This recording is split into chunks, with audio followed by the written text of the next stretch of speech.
propriété du président congolais Joseph Kabila a été attaquée par des hommes armés au Nord Kivu. L'attaque est survenue dans la nuit de dimanche à lundi.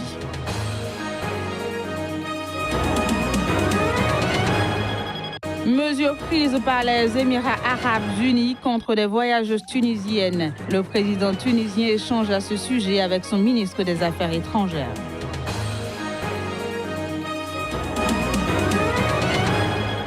Puis reprise du procès du journal d'opposition Komouriette ce lundi. Les collaborateurs du journal sont accusés d'avoir commis des actes terroristes.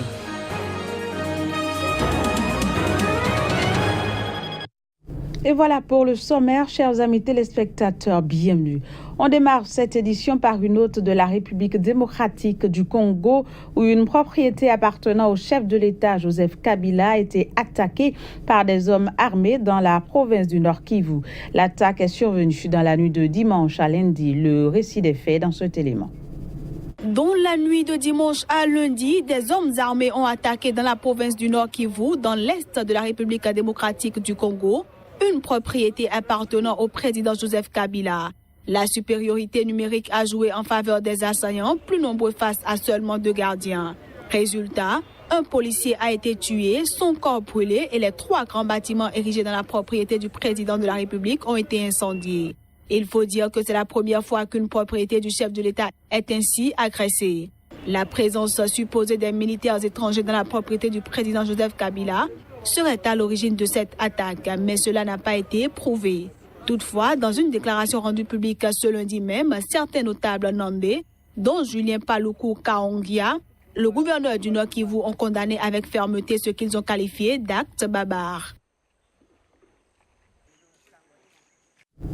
Au Soudan du Sud, l'accord obtenu jeudi dernier à l'issue de 4 jours de négociations placées sous l'égide de l'organisation régionale IGAD est entré en vigueur ce dimanche, mais il n'a tenu que quelques heures. Plus de précisions à travers cet élément. À peine entré en vigueur, le nouveau cessez-le-feu au Soudan du Sud est un échec. Ajouté à la situation humanitaire, cet état de choses oblige la communauté internationale à chercher rapidement d'autres solutions pour ce pays, déchiré par la guerre civile depuis fin 2013. Réclamé depuis de longs mois par la communauté internationale, ce nouvel accord est le premier conclu depuis les intenses combats qui ont secoué la capitale Juba en juillet 2016. Les belligérants devaient cesser immédiatement leurs hostilités et garantir la protection des civils et l'accès de l'aide humanitaire. Cet échec annoncé en amont par certains responsables politiques au Soudan du Sud pousse ces responsables à appeler à mettre Juba sous tutelle de l'ONU et de l'Union africaine. Plusieurs analystes trouvent cependant qu'il n'y a pas de vraie volonté gouvernementale de faire la paix. Selon ces experts, cela risque de conduire le pays vers d'autres affrontements entre tribus ou ethnies opposées. Direction la Guinée-Bissau, où des sources militaires ont annoncé l'arrestation de 6 militaires. Ces derniers sont accusés de complot visant à tuer le chef d'état-major. Voici les précisions.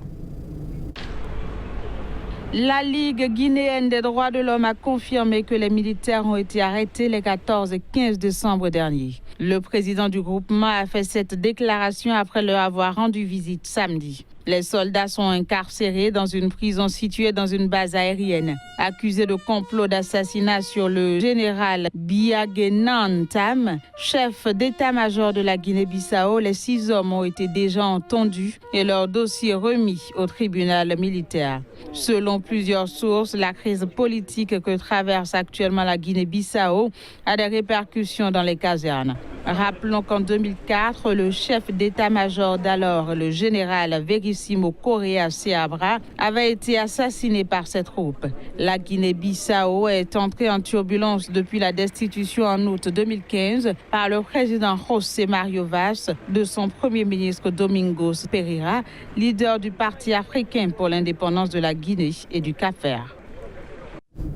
À l'origine d'une vive controverse, la mesure prise par les Émirats arabes unis à l'encontre de voyageuses tunisiennes résulte de la crainte d'un attentat pouvant être commis par des femmes titulaires d'un passeport tunisien.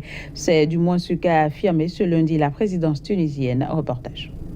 En raison de l'imbroglio persistant autour du droit des femmes tunisiennes à embarquer sur des vols à destination des Émirats, la Tunisie a annoncé ce dimanche soir avoir suspendu les liaisons quotidiennes de la compagnie aérienne Emirates. Les autorités tunisiennes parlent d'une interdiction faite aux Tunisiennes de se rendre aux Émirats qui les a obligés à intervenir à plusieurs reprises au cours des derniers jours en soutien à leurs ressortissantes à Tunis mais aussi à Abu Dhabi et Beyrouth. Selon plusieurs témoignages, vendredi, les voyageurs du vol Tunis-Dubaï ont été informés par les agents d'Émirats que toutes les Tunisiennes, quel que soit leur âge, n'avaient pas le droit d'embarquer. Sans aucune autre explication, les Émirats ont évoqué des questions de sécurité et des mesures spécifiques et temporaires. Laissant entendre que ces femmes pouvaient recourir à de fausses identités, la porte-parole de la présidence tunisienne, Saïda Garache, a notifié qu'il existe une possibilité d'attentat terroriste dans lequel seraient impliquées des femmes soit tunisiennes, soit porteuses d'un passeport tunisien. Ce lundi, le chef de l'État Béji Caïd Essebsi a dit veiller à ce que les droits de la femme tunisienne ne soient pas atteints, quelles que soient les justifications. Il a à cet effet chargé son ministre des Affaires étrangères d'œuvrer à dépasser ces problèmes le plus vite possible pour préserver les relations de fraternité et de coopération avec les Émirats. Au Maroc, des milliers de personnes étaient rassemblées lundi à Gerada, dans le nord-est du pays, pour dénoncer la marginalisation de cette ancienne ville minière. Le mouvement faisait suite à la mort de 2 jeunes personnes dans un puits clandestin d'extraction de charbon. Reportage. Les 2 victimes ont été tuées vendredi alors qu'elles effectuaient des prélèvements dans les galeries clandestines d'une mine de charbon désaffectée. Leurs corps ont été extraits samedi. Leur mort a suscité colère et émoi au sein de la population locale. Chaque année, 2 à 3 hommes meurent en silence dans les mêmes conditions. D'où cette manifestation à leur funérailles. Une manifestation destinée à dénoncer l'abandon de la ville et les conditions de vie difficiles de ses habitants. Les manifestants ont notamment dénoncé l'injustice et la marginalisation de cette localité située à une 60aine de kilomètres de la ville d'Oudja, capitale de la région de l'Oriental. La ville de Gerada est connue pour avoir longtemps abrité une importante mine de charbon où travaillaient encore de nombreux ouvriers au moment de l'annonce de sa fermeture à la fin des années 90. L'activité minière constituait alors la principale ressource des habitants dont le nombre est passé depuis cette date de 60 000 à moins de 45 000. Mais malgré la fermeture de l'activité, une bonne partie des habitants de Gerada continuent d'aller récupérer du charbon dans les mines désaffectées et ce même au péril de leur vie. Cette édition se poursuit, mais cette fois-ci hors de l'Afrique. Et nous nous rendons à présent en Turquie, où le procès de collaborateurs du journal d'opposition Cumhuriyet a repris hier lundi. Ils sont jugés, rappelons-le, pour avoir commis des activités terroristes. 17 dirigeants, journalistes et autres employés actuels ou passés de Cumhuriyet sont accusés d'avoir aidé 3 organisations terroristes armées.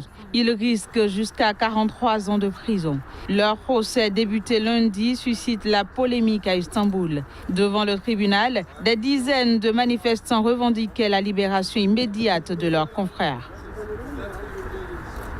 D'abord, on demande la libération immédiate des 4 collaborateurs du quotidien laïque Cumhuriyet.